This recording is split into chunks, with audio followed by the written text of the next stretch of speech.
death penalty exists in 34 states of the United States of America. Currently, only 16 states actually perform executions. Executions are carried out by lethal injection.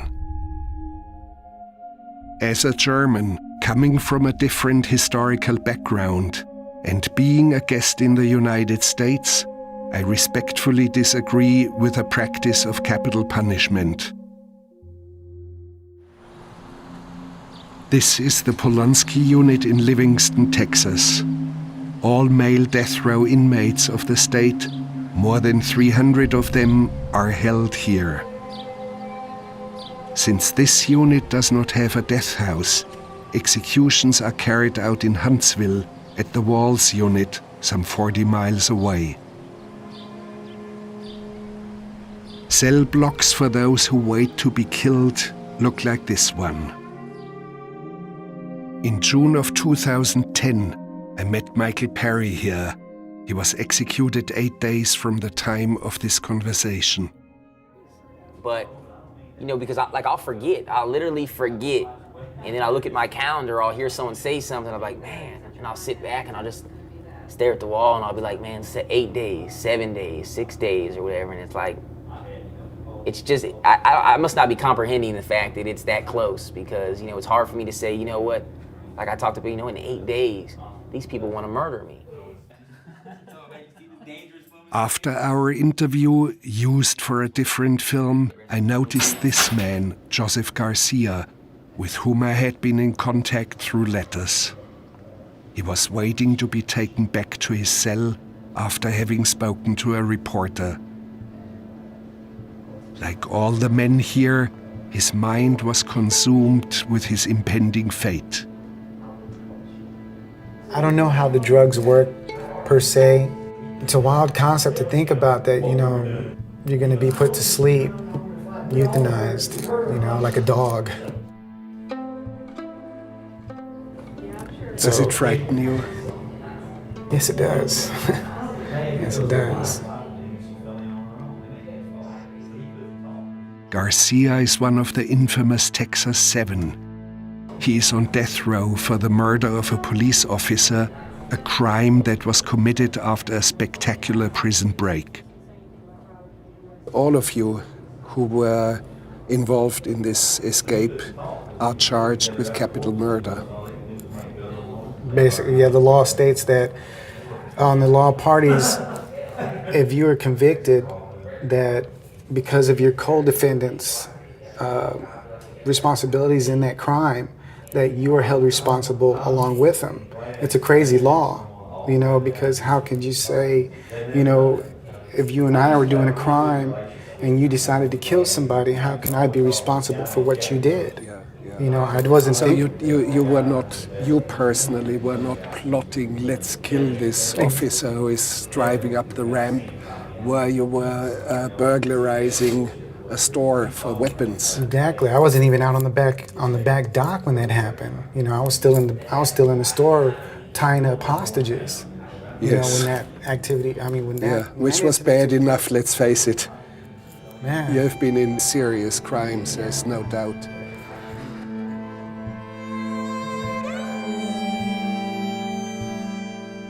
The prison museum in Huntsville contains mannequins of the bad guys. The Texas 7 feature prominently among them. Here, Joseph Garcia. The mastermind, however, was Georg Rivas, who had a long rap sheet for robberies. I was robbing businesses with a handgun. And I would either pose as security or as a late shopper and take over the store. Then using the clothing of the employees there, I go and empty the safe and whatever I could carry and then leave. My first conviction of the first robbery, I ended up with 10 aggravated life sentences for one store. But there was no murder, there was no bloodshed. No, what they did here in Texas, they say here in Texas that if I'm telling you that this is a robbery, and one of your coworkers hears me, they count it as 2 robberies now. And whatever amount of employees are in the store, or customers, but there was always employees only, no customers, they charged me with an individual count of kidnapping because I told them to move from point A to point B during the commission of a crime. I came out with 10 aggravated life sentences. Consecutive? Yes, that means stacked. That means I had to do the time, which was, in 93 it was 15 years before you're eligible for parole. So I had to do 15 years on one life and then start the parole process for the second life, and so on to 10. Well, in June of 95, I was again tried for another robbery. And this time it was, again, the 2 counts of aggravated robbery and 5 employees this time. Within a year and 3 months of being arrested in 93, I had 18 aggravated life sentences. I had more time than all mass murderers in the prison system that I know of. And did it make you angry? Did you feel that this was out of proportion? I know I belonged in prison. I was robbing, and I grew up mentally here in prison, and I recognize that I did commit the crimes. I should have been sentenced to prison, but I do believe that they went overboard. They took away all hope for me. And when you do that to a person, anything is possible. Some people go crazy, some people kill themselves, and other people sometimes try to do what I did later on. We now return to Werner Herzog's conversations with Joseph Garcia and Georg Rivas on death row. Prison rules dictate that there must be a hiatus of at least 3 months before any follow-up discourse with a prisoner. Authorities do not want an inmate to become a regular on TV. In our case, it was 4 months before we met Garcia again. In studying his case, I was interested in tracing back his life to an incident which could have happened to any one of us. The fatal night ended here, but it started harmlessly enough. After an evening in a bar, Joseph Garcia ended up at the house of a young woman, together with his friend Bobby and another young man, Miguel Luna, whom he had never met before. What happened there? By the time I walked in, Jocelyn was already sitting on the couch. Miguel was sitting on an armchair by himself. Bobby was sitting on the floor. So the only place I could sit was on the couch with Jocelyn. Miguel, he wasn't conversational. You know, he just sat there, watched TV. Me and Bobby were the only 2 talking to Jocelyn. To be honest, I liked Jocelyn. There was a spark, an yeah, immediate spark. There was. I mean, she was pretty. She was smart. She was intelligent. She had conversation. She was funny. There was a time in the evening where we were sitting down and the apartment was cold, and she didn't have any socks on. And she turned to me and she goes, "Hey, do you mind if I put my feet under your legs?" And I was like, "Sure." You know, I was like, to me, it felt good. Yeah, of course it did. You know, I was like, wow. You know, hey. Well, she likes me, you know, so, you know, I was like, well, we'll just see where this goes, you know, I'll be cool about it. And she met me in the bedroom, and she closed the door. Secretly? Secretly, of course, yes. And she sat on the bed, and I told her, you know, what's up, Jocelyn, what's the problem? She goes, well, I just want to let you know, if y'all leave together, right? I don't want this guy to stay behind. So I thought she was talking about Bobby. Right, and I was like, well, you know, Bobby brought his own vehicle, I brought my own vehicle, you know, but I'll make sure he leaves. And she was like, I'm not talking about Bobby, I'm talking about Miguel. And I knew that there was something going on between these 2 people, and the only way anything to happen between me and her was to get him out. So Bobby had left the apartment, stranding him there, leaving him there, you know, and I'm trying to tell Miguel, it's time to go. And the 2 guys jockeying for this girl, you know, it just happened that we ended up in the same car. And as we're driving away, he becomes angry with me. You know, we have an old saying back in San Antonio that us guys will say that it's, I don't want to curse on the TV or anything, but it's We'll bleep it out. Yeah, it's called blocking. You know, where one guy tries to get somebody else's girl, or you know that you're getting in the way of somebody else. Right. And I believe that that's what Miguel thought was happening, that I was trying to get in the way of him and Jocelyn. It ended up in a fight. He started beating me while I was in the car driving, you know, and it was just, I tried everything that I could do to get him off of me, you know, even pleading with him, you know, stop, you know, how I can't protect myself while I'm driving a stick gear, you know. So the next thing I know is waking up, because I think he must have got a good shot, because I must have passed out, because the next thing I know, he's sitting on top of me and he's choking me and he's hitting me and he's telling me, I'm gonna f***ing kill you, I'm gonna f***ing kill you, you know. Garcia pulled the car into this parking lot. He claims that he was beaten by Luna and choked to the point of unconsciousness.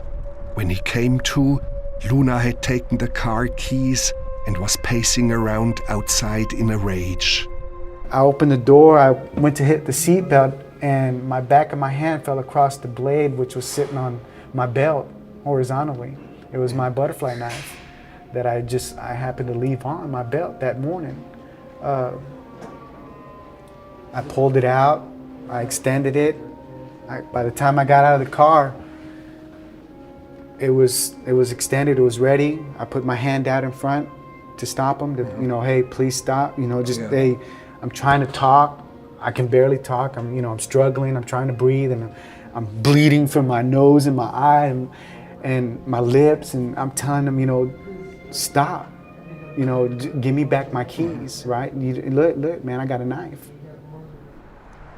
Seeing the knife, Miguel Luna retreated into the housing complex across the street.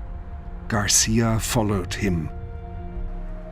What spoke against you is that some people woke up and they heard you, and that was very incriminating. They heard you when you stabbed him.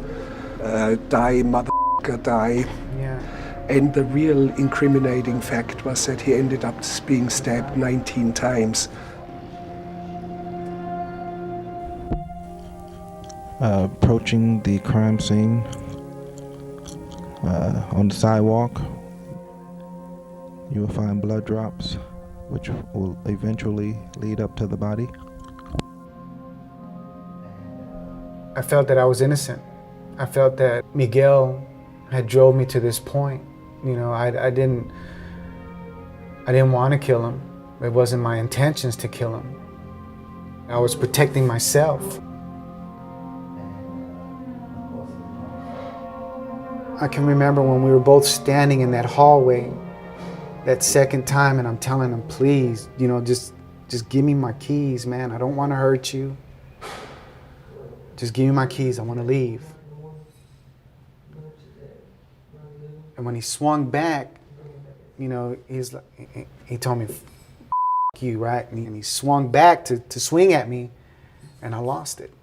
I mean, I was like, at that moment, it just happened just like that. You know, it's like, this guy's for real. He wants to kill me. You know, he's not trying to listen to reason. He doesn't want me to leave. You know, why? You know, and then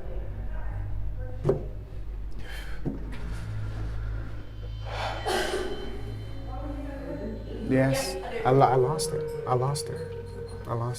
I mean, it just, I didn't stop stabbing Miguel until he stopped moving.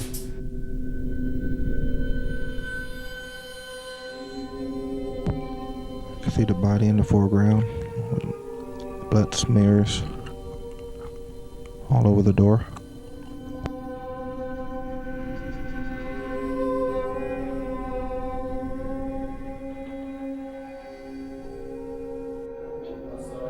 The only thing I could do was turn to my side, and I saw this door, and I started banging for help.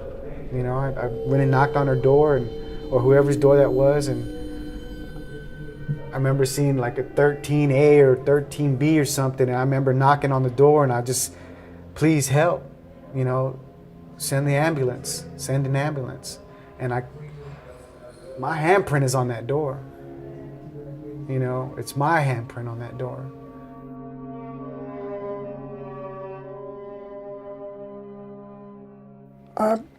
I liked the boy, but he just had he's so excitable. He just, everything he did was not thought through. Something took over and he killed this boy, but it wasn't his real self that did the actual killing, and he just, the rage had just overtaken his mind, as we say, was incapable of cool reflection. They had offered him a reduced sentence, and he claimed it was self-defense. But The offer was a pre-trial bargaining yes, agreement. there was. And what would have happened to Garcia in that case? In that case, they would have let him plead to 15 years for murder. I suggested to him that it'd be in his best interest to accept it, but he wanted to go to trial all the way. You know, Joseph Garcia was his own worst enemy. He testified, and when he testified, he sealed his fate. You want me to tell you why I remember this case so well? Please. This victim was stabbed multiple times with what is known as a butterfly knife. A butterfly knife is a difficult knife to use to assault someone. As a matter of fact, this is the only murder I've ever handled in which a butterfly knife was used. It's difficult to use because it's unwieldy unless you know how to use it very well. The steps to unfold it and to prepare it for assaulting someone there are multiple steps. It's elaborate, and it's not a quick process unless you're very good with that knife. Joseph Garcia in court, on trial for his life, insisted in front of the jury and demonstrating his proficiency with that butterfly knife. And he was proficient. And I think once he did it, the jury was not going to have much difficulty finding him guilty. Joseph Garcia claims that he had bruises in his face and had a bloodied face, and there were photos taken of Joseph Garcia that very night. Did you see the photos? I did.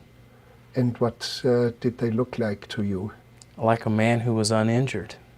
And it was not self-defense, in the opinion of the Well, witness? self-defense ended when the boy ran.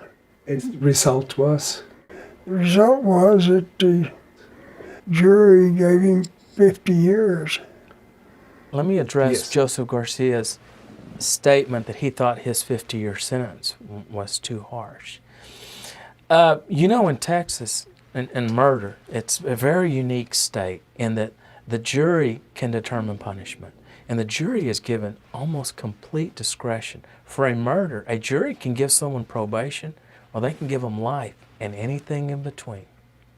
Even probation? Even probation. You mean for first-degree murder? For Did I first-degree hear you murder. right? Yes.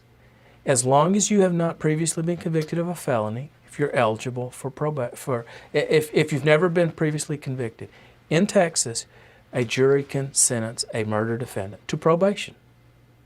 I'm looking back on it. If he had taken the 15 years, he probably wouldn't have been involved in this prison breakout. And he'd be back today. When we come back, Joseph Garcia and Georg Rivas detail exactly how they and 5 other inmates accomplished the most notorious prison break in Texas history. And they'll tell us about their wild journey on the outside.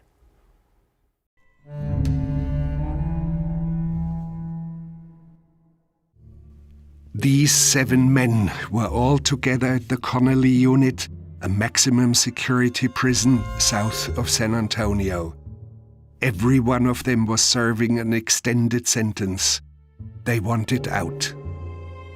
It was a highly intelligent plan executed with military precision. You overpowered people without bloodshed. Yes, sir. You tricked the guard towers and everyone into just letting you drive out. It was 13 officers and 3 inmates. We had to take over 3 inmates also that were not part of the plan. I'll never forget, it was the beginning of April of 2000.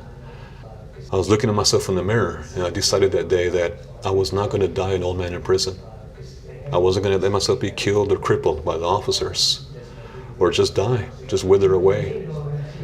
So I made a plan, and it involved having people with me who had the same mindset that we were not going to take out our personal issues on the officers that were going to be involved, and that I could trust once we were out on the other side of the fence, that they weren't going to continue doing anything that would hurt another person. So I began a screening process, a theoretical conversation when we're at rec or on the yard lifting weights or at work. And I would say, what would you do right now if you were to get out?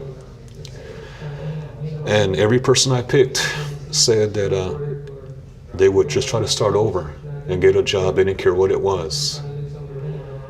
And just make a living, just to live now, to be free. Yeah. And Joseph Garcia in particular? He was one of the first men I picked. Yeah. Reliable? Yes, reliable and loyal. Intelligent? He's intelligent and very calm spirit. We planned for this for months. I mean, we went through scenarios in which, something else could happen and we, adjusted to it. The main thing is no one gets hurt. Play it smart, and if you do it smart, the system, then hey, you could just walk out of it, Watching the way the system operated, I realized that the best way was going to be the most difficult way, which was taking over the entire maintenance department. By taking control of maintenance, we have a better shot of basically exiting the back gate. We also knew that the back gate held all the weapons for the field bosses. When everyone went to lunch, I kept the crew behind to continue working in the back dock. We had one supervisor with us. You mean the officers who went to officer. lunch? Yeah. Well, the officers and inmates, the other workers in maintenance. And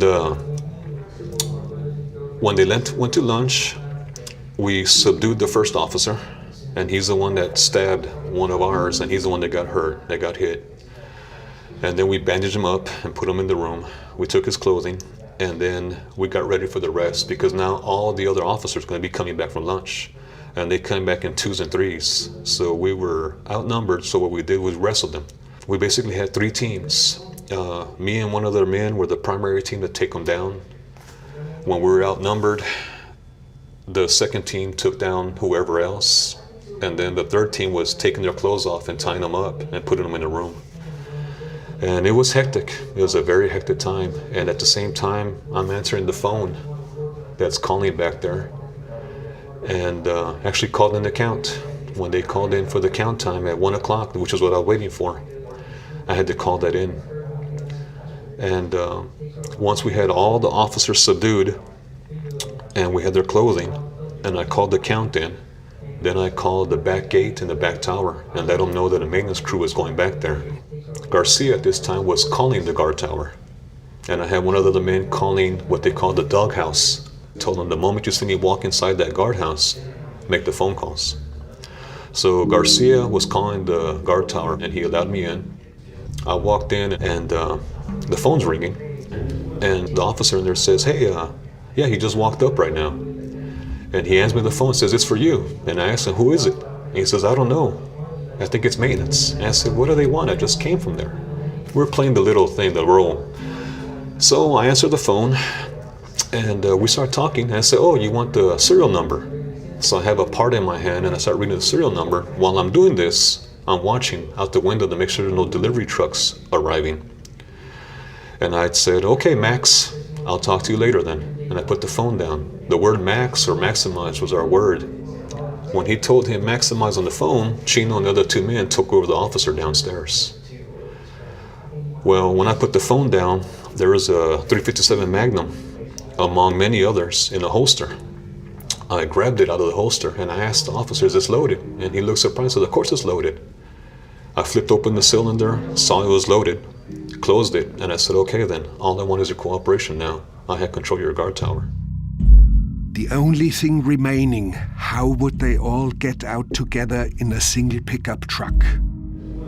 Me and one of the men had made a false bottom in the maintenance truck. It looked like trash, but when they picked up the trash, there were two wooden double doors, like barn doors that they could hide under. So any guard tower looking down sees a bunch of trash. Well, when you open the tailgate, you can slide in. We knew the system. We knew that if a maintenance boss walked up to the back door, to the back gate and yelled, hey, maintenance, gate, he'll look over and he'll see a regular boss man, with an ID and let him out. He gets into the passenger side, I get in the driver's side, and we drive off. And even the second guard tower waved at us. So we waved back, kept on driving the speed limit, which is about 20 miles an hour. They drove out calmly through the back gate to freedom. It took the guards hours before they realized the escapees were not still somewhere on the prison grounds. How did it feel to be out there? Scary. Oh, man. It was, you're constantly looking over your shoulder, they're coming. They're coming. We missed a roadblock by 3 cars. Murphy's looking out the back window and he's like, hey, we just missed it because the cops were putting up the roadblocks already. We missed it by 3 cars. Good morning, ma'am. Highway Patrol. Y'all aware the prison escape?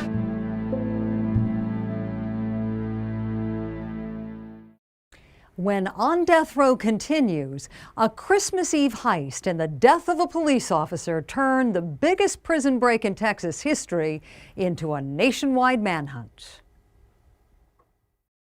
We now return to Joseph Garcia and Georg Rivas on death row. San Antonio has become the focus of the search because 2 of the escapees are from here. 29-year-old Joseph Garcia. We embarrassed Texas. The 7 inmates that escaped from Connally. We embarrassed Texas very, very bad.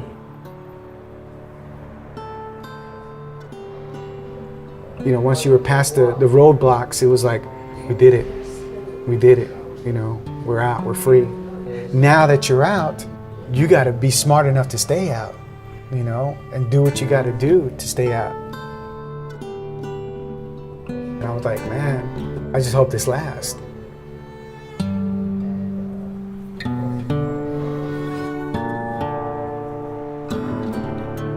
Within the next 2 weeks, the escapees committed 2 robberies. On Christmas Eve day, they planned their biggest heist at an Oshman's sporting goods store in Irving, Texas. This is the aftermath of the crime, which bears the imprint of Rivas' usual approach. We were dressed as full security uniforms and IDs, 2 of us. And the rest were shoppers, except for one who was inside the vehicle.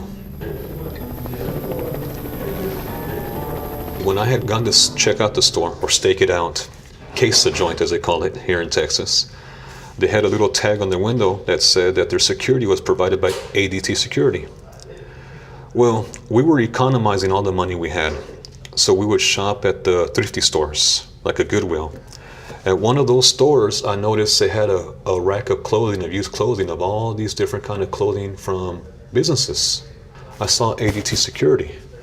So I got 2 shirts, black pants, a jacket that had security, a cap.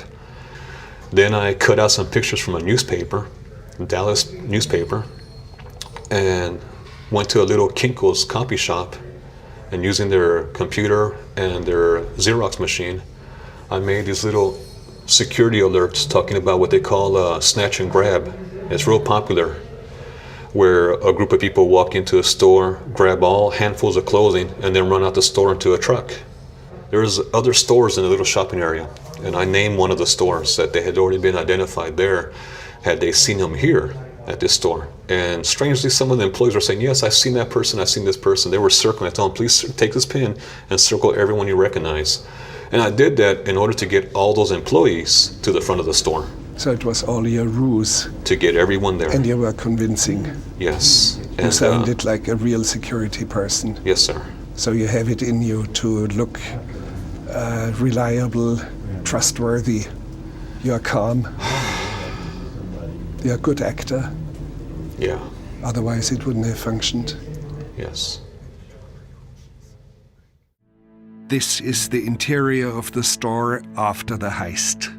The Texas 7's loot included $73,000, clothing and numerous firearms.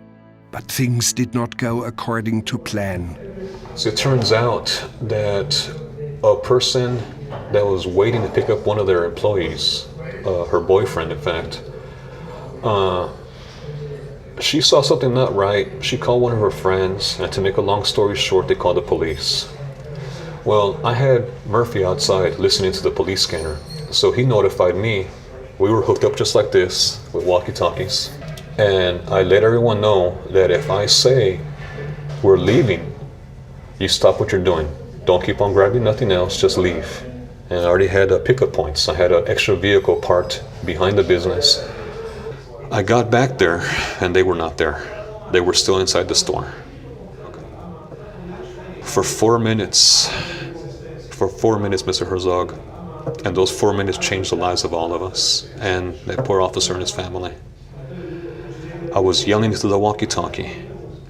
All this time, Murphy outside is telling me that the dispatcher is calling more police officers, sending them over there. And all at this time, all they knew was a suspicious activity. They didn't know what was going on. They didn't know it was us. It was just suspicious activity.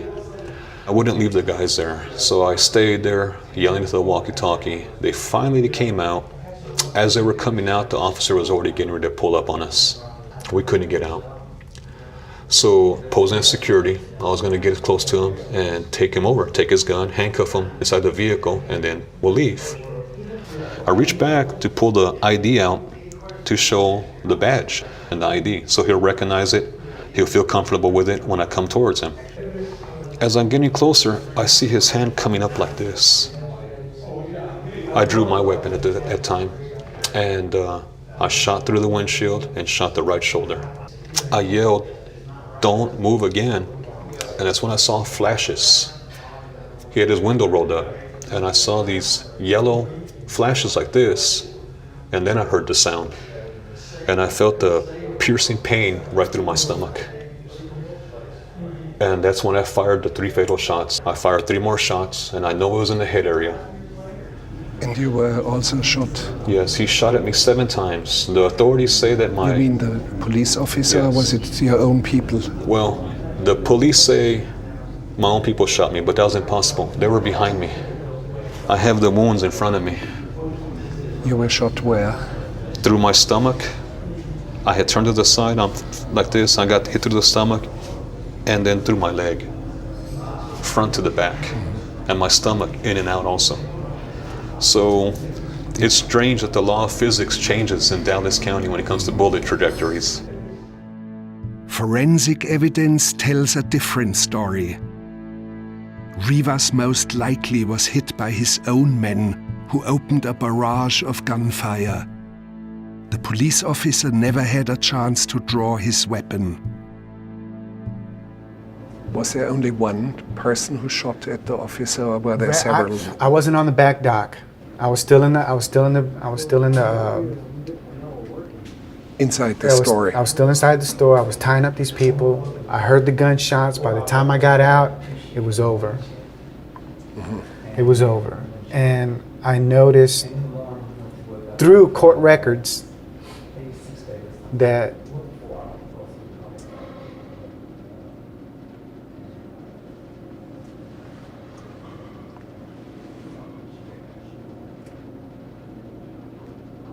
four people with their own words, claim to have shot at the officer.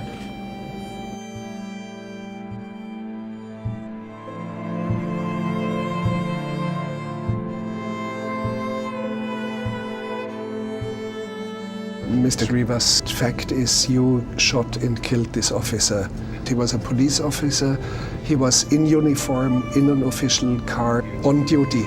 And now what makes it even worse is it is Christmas Eve day. Think about his family. Every Christmas I do think about his family. Every Christmas I think about his family. He had one son that I know of, and waiting for Daddy to come home for celebrating under the Christmas tree. And instead of opening presents, they had to go identify him on Christmas Day. I know, and so it doesn't matter how heavily he was armed. It doesn't matter. By the way, you had 40 guns that you had robbed. Yes. You could have outgunned him. You outgunned him anyway. Yes, sir. And how does that feel to you now when you think about the officer? The fact that you don't hear of any robberies, even though we are so armed now with more than 40 weapons. We're more desperate now because a police officer is dead. You don't hear of any more crimes in Colorado. I had given up robbing after that. And I don't consider myself a real tough guy or a hard guy. I will fight you if you're just gonna kill me. But I held no malice towards him.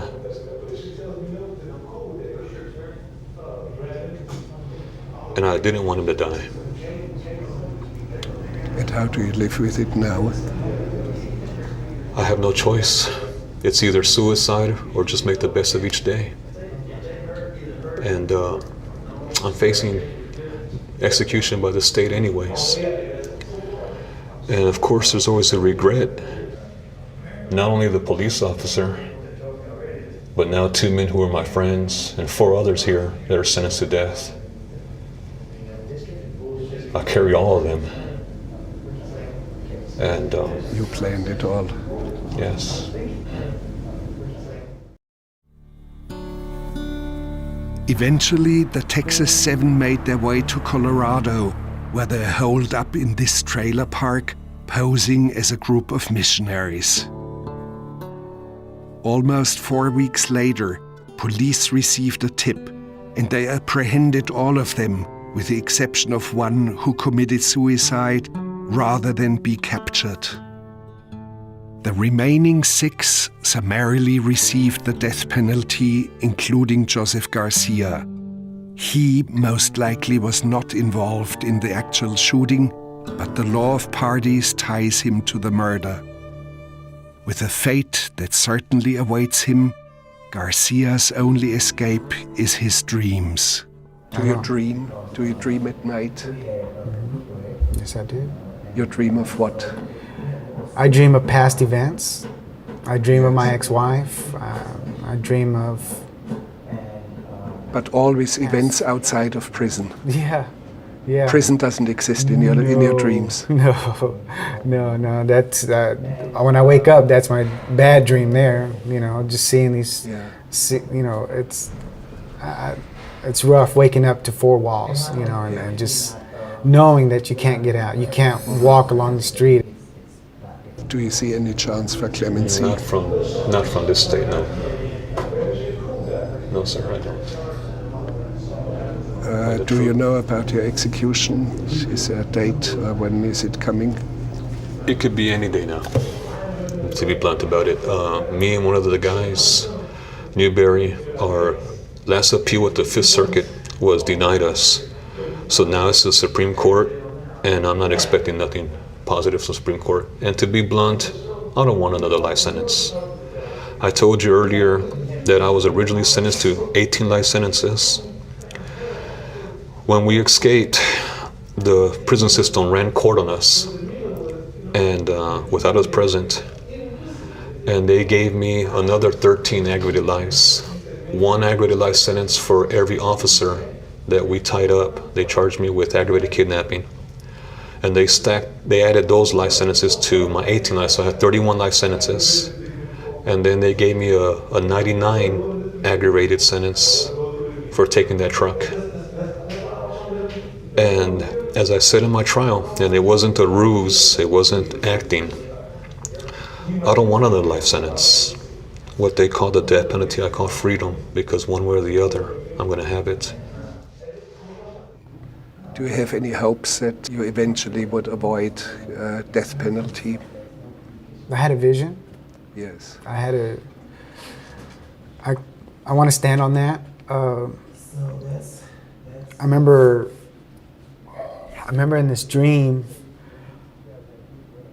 I'm looking at a birthday cake, and on this birthday cake it has 2 candles on it and it has 99 on it, and I can hear people. I can't see them, there's a lot of people around, and I can hear them yelling, you know, "Papi, blow out the candles, you know, it's your birthday, you know," and I know it's a happy moment, and I can see this cake, it's on a big table, but I'm only staring at the 99, the candle. And it's your cake, and you're 99 years old. I don't know. I'm seeing out of my eyes, but when I go to put my hands down on the table, I realize that my hands are old, you know, and I realize that it's me because I see this tattoo on my hand, right? And I'm going, wow, you know, here I am at 99, and I go to blow out the candles and I wake up. So I want to stand on that, you know. I got the faith that I'm gonna live till I'm 99.